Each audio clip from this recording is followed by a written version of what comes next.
नमस्कार, मैं हूं आपके साथ रविक्षा शर्मा और आप देख रहे हैं नव बिहार 24 न्यूज। चलिए रुक करेंगे आज की मुख्य खबर की ओर। अररिया प्रखंड के साहसमल पंचायत के वार्ड नंबर 17 स्थित घुरघुरा गांव में जनसुराज की बैठक आयोजित की गई। बैठक की अध्यक्षता कंचन देवी ने की, जिसमें बिहार में सत्ता परिवर्तन की जरूरत पर जोर दिया गया। बैठक में वृद्धा पेंशन, आवास, शिक्षा, स्वास्थ्य और अन्य जन समस्याओं को प्रमुखता से उठाया गया। ग्रामीणों ने बताया कि कई पात्र लाभार्थियों को अब तक पेंशन और आवास योजना का लाभ नहीं मिला है। इसके अलावा पंचायत स्तर पर मूलभूत सुविधाओं की कमी पर भी चर्चा हुई। बैठक में स्थानीय लोगों ने खुलकर अपनी समस्याएं रखी और समाधान की मांग की।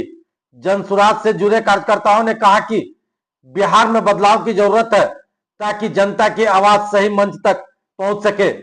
उन्होंने कहा कि सरकार की योजनाओं का लाभ वास्तविक जरूरतमंदों तक नहीं पहुंच पा रहा है, जिससे गरीब और मध्यम वर्गीय परिवारों को कठिनाइयों का सामना करना पड़ रहा है। बैठक के दौरान कई लोगों ने जनसुराज की सदस्यता ग्रहण की। कीजिए और इन समस्याओं का जो है समाधान निकालिए, क्योंकि ये प्रशांत किशोर है जो इस पार्टी को खड़ा किया है।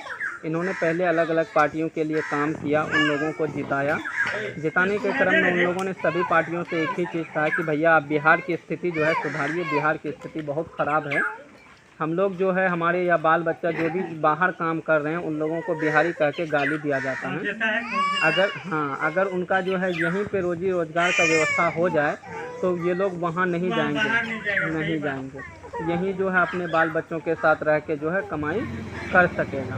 कोई भी वहाँ जा रहा है तो शौक़ से नहीं जा रहा है, मजबूरी में ही जा रहा है।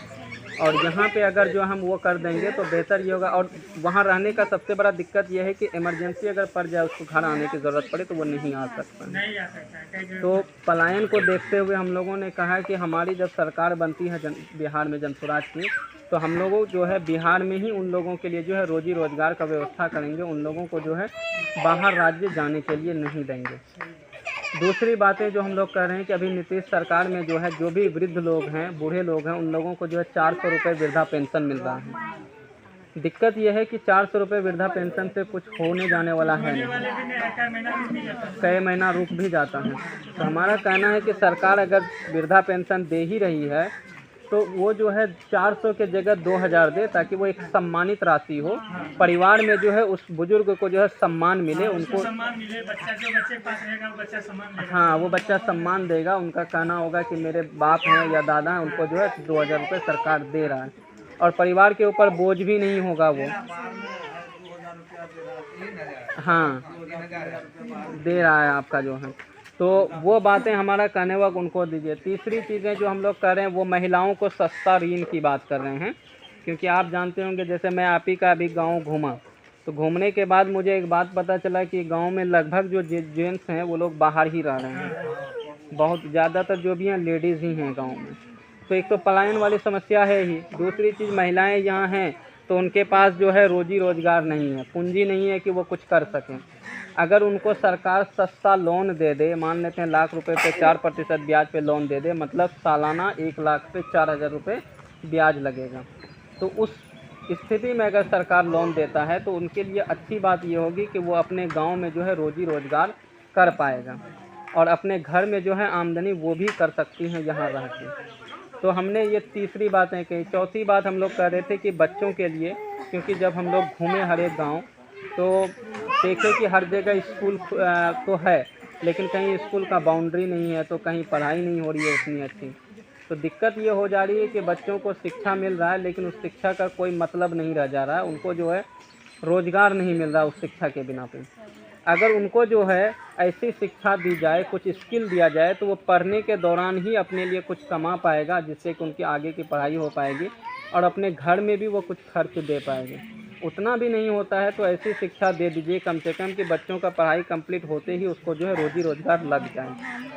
हाँ, तो ये चौथी चीज़ें हुई। तो हमने कहा कि बेहतर स्कूल लाइए, आप विश्व स्तरीय स्कूल लाइए जैसे कि दूसरे जगहों पे हैं।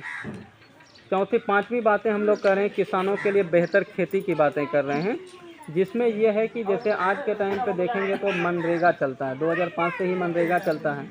गांव देहात में आपके पास रोजी रोज़गार नहीं है तो मनरेगा में जाते हैं, अपना नाम रजिस्टर करवाते हैं, फिर कहीं पे अगर काम होता है तो मनरेगा के थ्रू आपको काम मिलता है। अगर नहीं होता है तो फिर आपका वैसे ही रजिस्टर किया रहता है, आप बेरोज़गार घर में बैठे रहते हैं। लेकिन उस मनरेगा को अगर हम लोग खेतों से जोड़ देते हैं, इसका फ़ायदा ये होगा कि किसान को अगर 5 मज़दूर की ज़रूरत होगा रोपनी के लिए धान के टाइम पे, वो मनरेगा में जाके कहेगा कि भैया हमको जो है 5 मज़दूर चाहिए। तो नतीजा ये होगा कि मनरेगा 5 मज़दूर देगा तो उस किसान को मज़दूर का पैसा नहीं देना पड़ेगा, वो मनरेगा देगा उसको।